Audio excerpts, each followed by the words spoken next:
स्वागत है दोस्तों, आप सभी का गोलू बुद्धा चैनल में। दोस्तों, आज हम आपके लिए महात्मा बुद्ध की ऐसी कहानी लेकर आए हैं जिसे सुनकर आप अपने अंदर उठ रहे गंदे और वासना के विचारों को अवश्य रोक पाएंगे। उससे पहले अगर आप भी भगवान बुद्ध को दिल से मानते हैं और उनके सच्चे भक्त हैं तो कहानी को पूरा सुने और चैनल को सब्सक्राइब करके कमेंट बॉक्स में नमो बुद्धाय अवश्य लिखें। एक बार एक युवक गौतम बुद्ध के पास आया और गौतम बुद्ध से बोला कि हे बुद्ध, मेरे मन में इतने गंदे विचार क्यों आते हैं? मैं नहीं चाहता कि मेरे मन में गंदे विचार आए, पर मेरे मन में हमेशा काम वासना के विचार चलते रहते हैं और मैं इनके बारे में सोच सोच कर बहुत परेशान हूँ। मेरी ऊर्जा और समय यह सब सोचने में ही नष्ट हो जाता है और इन सब के विचारों की वजह से मैं कभी भी शांत नहीं रह पाता और मैं हमेशा ही स्त्रियों को देखकर मोहित हो जाता हूँ, अपने आप को रोक ही नहीं पाता। बुद्ध मुस्कुराए और उन्होंने उस युवक से पूछा, क्या तुम्हें पता है यह काम वासना होती क्या है? फिर उसने ने उत्तर दिया और कहा, बुद्ध, मैं यह तो नहीं जानता कि काम वासना होती क्या है, पर हाँ, यह जो भी है बहुत बुरी चीज है। फिर बुद्ध ने उस युवक से कहा कि सबसे पहले तो तुम्हें यह समझना है कि प्राकृतिक रूप से जो भी चीज हमारे अंदर है वह बुरी नहीं है। हमारे जीवन में उसकी कुछ ना कुछ जरूरत है। वासना कोई बुरी बात नहीं है, यह तो हमारे मन की एक भावना है जो हमें किसी ना किसी चीज की कमी का एहसास करवाती है और फिर हम उस चीज को पाने के लिए उस चीज की तरफ आकर्षित हो जाते हैं। जैसे अगर तुम्हारे पास धन की कमी है तो तुम में धन पाने की वासना उत्पन्न हो जाएगी। तो वासना कुछ और नहीं, बस एक प्रकार की कमी है जो कि एक प्रकार की जरूरत का एहसास है, और जब यह जरूरत शारीरिक हो तो हम इसे काम वासना का नाम देते हैं। युवक ने गौतम बुद्ध को कहा कि बुद्ध, मुझे काम वासना का मतलब तो समझ में आ गया, पर आप मुझे यह बताइए कि यह आती कहां से है और कैसे आती है? गौतम बुद्ध ने कहा कि काम वासना कहीं से आती नहीं है, यह तो हमारे अंदर ही होती है और इसका होना तो जरूरी भी है, तभी तो मानव जाति का विस्तार होगा। युवक ने कहा, जब यह हमारे अंदर ही है और जरूरी भी है तो फिर लोग इसे गलत क्यों बोलते हैं? बुद्ध ने कहा कि यही तो समस्या है, लोगों ने काम वासना को गलत तरीके से सोच लिया है, इसे छुपाने की, दबाने की कोशिश करते हैं। काम वासना गलत नहीं है, बल्कि काम वासना का गलत तरीके से प्रयोग करना गलत बात है। लोग जिससे प्रेम करते हैं बस उसी के लिए जीने लग जाते हैं, उसे पाना ही अपना मार्ग बना लेते हैं और उसी के बारे में हमेशा सोचते रहते हैं, पर यह सब गलत है। बुद्ध ने युवक से कहा, क्या तुम्हें पता है जानवरों में भी काम वासना होती है? युवक ने उत्तर दिया, हाँ बुद्ध, जानवरों में भी काम वासना होती है, क्योंकि जानवर भी तो आखिर अपने वंश को आगे ले जाएंगे। बुद्ध ने कहा, तो फिर हम जानवरों के काम वासना को गलत क्यों नहीं कहते? युवक ने कहा, मुझे नहीं पता महात्मा, आप ही मुझे बताइए। गौतम बुद्ध ने कहा कि जानवर अपनी काम वासना का प्रयोग आनंद प्राप्ति के लिए नहीं करते, वह तो सिर्फ संतान उत्पत्ति करने के लिए काम वासना का उपयोग करते हैं। जानवरों को प्रकृति ने इतनी समझ नहीं दी कि वह काम वासना को अपने सुख का आधार बना सके। मनुष्य अपनी समझ के बलबूते पर प्रकृति में पाई जाने वाली प्रत्येक वस्तु को अपने सुख के लिए प्रयोग करता है। हम इंसानों ने ही काम वासना को अपने सुख का साधन बना लिया है, जबकि प्रकृति ने तो हमें अपने वंश को आगे अग्रसर करने के लिए दिया था। लेकिन इंसानों ने इसे अपने जीवन का परम लक्ष्य बना रखा है और इस तरह से काम वासना का आ जाना गलत है। युवक ने पूछा, महात्मा जी, यह काम वासना हम पर हावी क्यों होती है? क्यों यह हमेशा क्यों आ जाती है?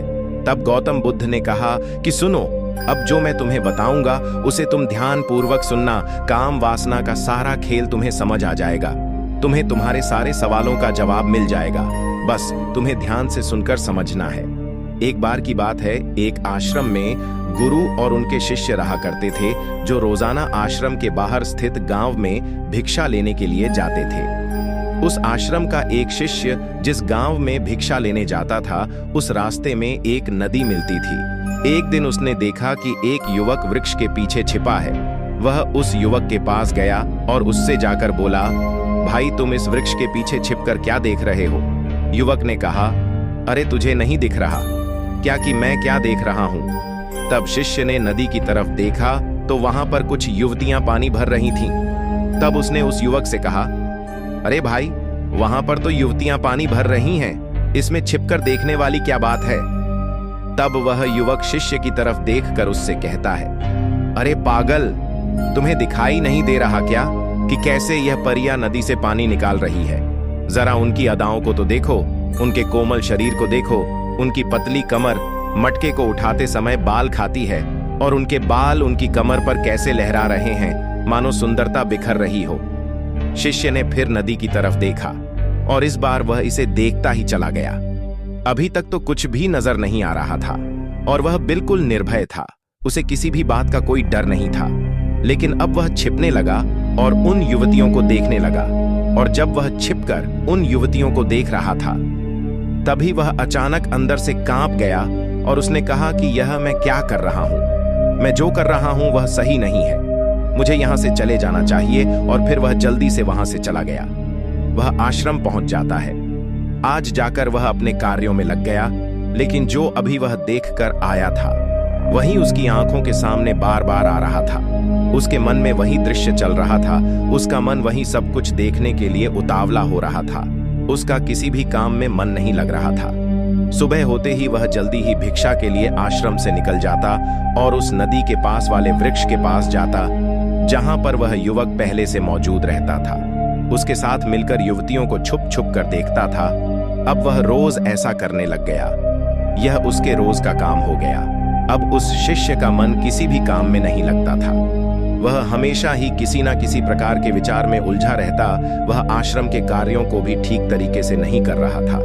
ना वह ठीक से सो पाता था, ना वह ठीक से खाना खा पाता था। उसका मन बेचैन सा रहता था। उसका मन बार बार उन युवतियों के सौंदर्य को देखने के लिए लालायित होता रहता था। जब गुरु दीक्षा देते तब भी उसका मन कहीं और विचारों में खोया रहता था। गुरु ने अपने शिष्य की इन हरकतों को भांप लिया था। तब एक दिन गुरु ने शिष्य को अपने पास बुलाया और कहा कि आज से मैं भी तुम्हारे साथ भिक्षा मांगने चलूंगा। तुम और मैं साथ साथ भिक्षा मांगने चलेंगे। तभी शिष्य गुरु को मना करते हुए बोला, नहीं गुरुदेव, आप परेशान क्यों हो रहे हो? मैं अकेला ही ठीक से भिक्षा मांग सकता हूं। गुरु ने शिष्य से कहा कि ठीक है, तुम अकेले ही भिक्षा मांगने जाओ। शिष्य तुरंत वहां से भिक्षा मांगने के लिए निकल गया। उसके जाने के बाद गुरु भी आश्रम से निकल गए और शिष्य का पीछा करने लगे कि वह कहाँ जाता है, किससे मिलता है।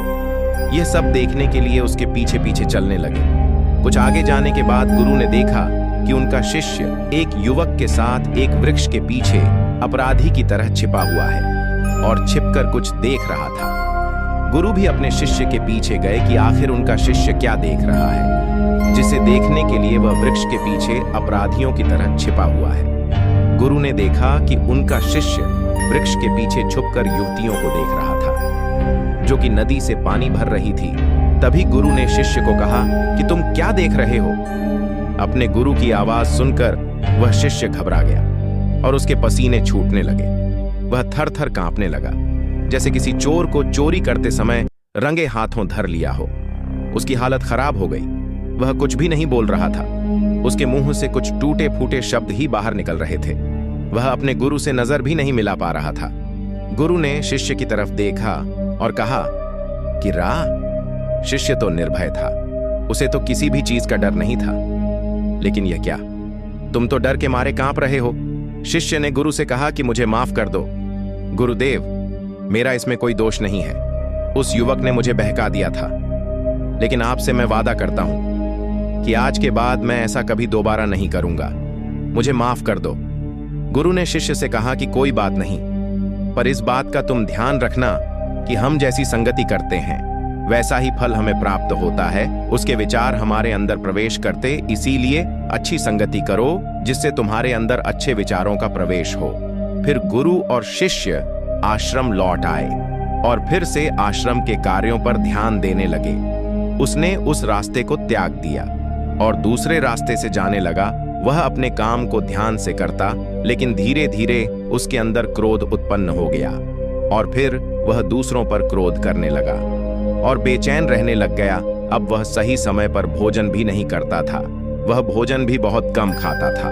एक रात गुरु शिष्य के पास आए और उसे बोले कि अब तक तुम कितनी बार अपने वादे से मुकर चुके हो। यह सुनकर शिष्य अपने गुरु के चरणों में गिर गया और रोने लगा।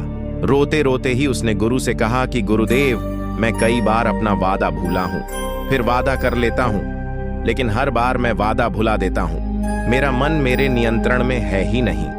मैं बहुत कोशिश करता हूं कि मैं अपने मन से सारे बुरे विचारों को निकाल डालूं, लेकिन मैं चाहकर भी ऐसा नहीं कर पा रहा हूं। फिर गुरु ने शिष्य को कहा कि चलो मेरे साथ। गुरु शिष्य को आश्रम के बगीचे में लेकर गए और शिष्य से कहा कि देखो, यहाँ पर कुछ नाली बनी हुई है जिससे नदी का पानी इन पौधों तक आ रहा है और यह पानी एक निरंतर भाव से बह रहा है।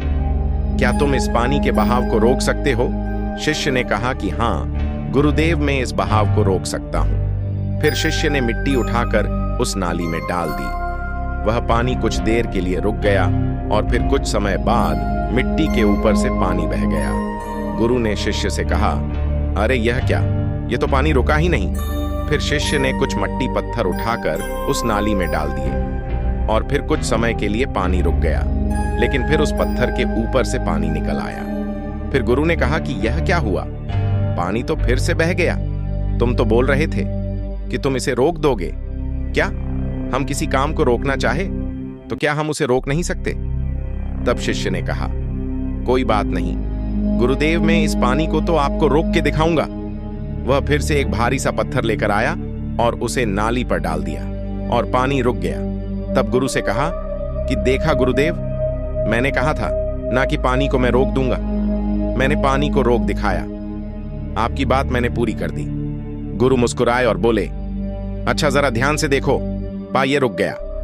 क्या वो तो पीछे की नाली से बाहर आ गया और अगल बगल से बह रहा है? और ध्यान से देखो, इस पत्थर के आगे भी आ गया और यह पानी अपना रास्ता बदलकर फिर से आगे की तरफ बह जाएगा। और फिर कुछ देर बाद ऐसा ही हुआ। फिर गुरु ने शिष्य को समझाया कि तुम्हारे साथ भी तो ऐसा ही चल रहा है। तुम बार बार प्रयास कर रहे हो, पर हर बार तुम्हारा प्रयास टूट रहा है और यह हमेशा टूटता ही रहेगा। तुम कितना भी मिट्टी पत्थर रख लो, लेकिन पानी तो अपना रास्ता बना ही लेगा। यह सब देखकर शिष्य ने गुरु से कहा कि हे गुरुदेव, क्या कोई तरीका नहीं है जिससे मैं गंदे विचारों से बाहर निकल सकूं और यह मेरे मन में आए ही नहीं? गुरु शिष्य को एक नदी के पास ले गए जहां से उस बगीचे में पानी आ रहा था। गुरु ने शिष्य से कहा, वह पानी इसी नदी से जा रहा है। अगर हम यहीं से उस रास्ते को बंद कर दें जहां से पानी बगीचे में जा रहा है, अब क्या हम पानी को रोक नहीं सकते? शिष्य ने कहा कि हाँ गुरुदेव, अवश्य ऐसा हो सकता है। मैं इस पानी को यहीं से बंद कर देता हूं, तब आगे की नाली में पानी जाएगा ही नहीं और फिर बगीचे में पानी जाएगा ही नहीं। फिर शिष्य ने नदी से जाने वाले रास्ते को बहुत मेहनत करके पत्थर और मिट्टी डाल डालक बंद कर दिया और गुरु से कहा कि गुरुदेव, मैंने पानी को बंद कर दिया है, अब यह पानी बगीचे में जाएगा ही नहीं। तब गुरु ने कहा कि अगर पानी बगीचे में नहीं जाएगा तो पौधों को पानी कहां से मिलेगा? उन पौधों को तो पानी की आवश्यकता है और उन पौधों में कुछ पौधे तो ऐसे हैं जिनको रोज पानी की आवश्यकता है। वह तो मुरझा कर मर ही जाएंगे। उनका क्या होगा? पानी तो हमें खोलना ही होगा। शिष्य ने गुरु की बात सुनकर वापस नदी से जाने वाले पानी का रास्ता खोल दिया। तब गुरु ने शिष्य से पूछा कि अगर हम इस नदी के पूरे पानी को बगीचे की तरफ कर दें तो क्या होगा? तब शिष्य ने जवाब दिया कि गुरुदेव, वहां पर जितने भी पौधे हैं वह गलक नष्ट हो जाएंगे, वहां पर कुछ नहीं बचेगा। फिर गुरु मुस्कुराए और बोले, तुम इस बात को समझो कि हमें किसी भी चीज को रोकना नहीं है, बस हमें हमेशा संतुलन बनाए रखना है। कम पानी से भी पौधे नष्ट होते हैं और ज्यादा पानी से भी पौधे नष्ट होते हैं। हमारा जीवन संतुलन से ही चलता है। गुरु ने शिष्य से कहा कि अगर मैं तुम्हें कहूं कि तुम आम के बारे में मत सोचो तो तुम्हारे मन में सबसे पहले किसका चित्र आएगा? शिष्य ने कहा कि गुरुदेव, मेरे मन में तो पहला चित्र आम का ही आएगा। गुरु ने कहा कि जब हम गंदे विचारों को जबरदस्ती रोकने का प्रयास करते हैं तो वह और मजबूती के साथ हमारे अंदर प्रवेश करते हैं, हमारे अंदर उठते हैं। इसीलिए हमें उन्हें कभी भी दबाने की कोशिश नहीं करनी चाहिए।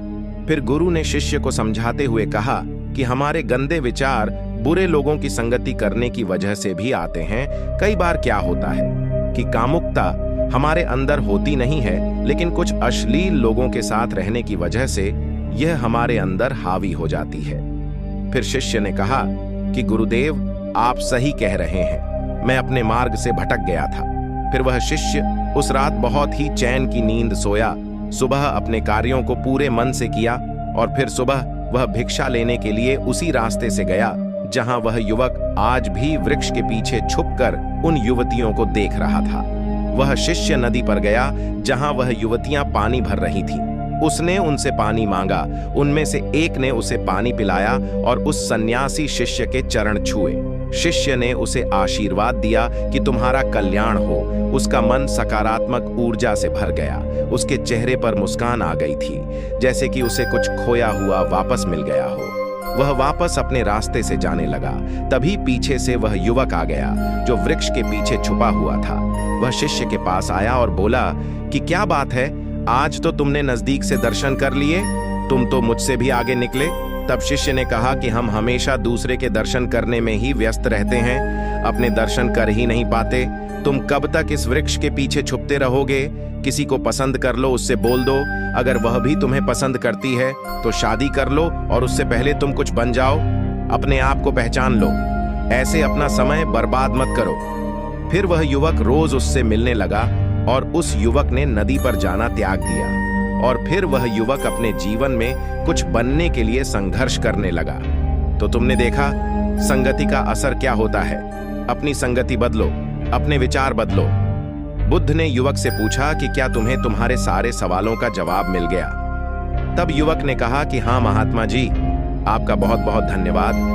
तब गौतम बुद्ध ने युवक से कहा कि जब तुम्हारे मन में गंदे विचार आए तब आप अपने आप को दोषी मत मानो, केवल उन विचारों में संतुलन बनाने का प्रयास करो और अपने आप को पहचानो। धन्यवाद। जय बुद्धाय नमः।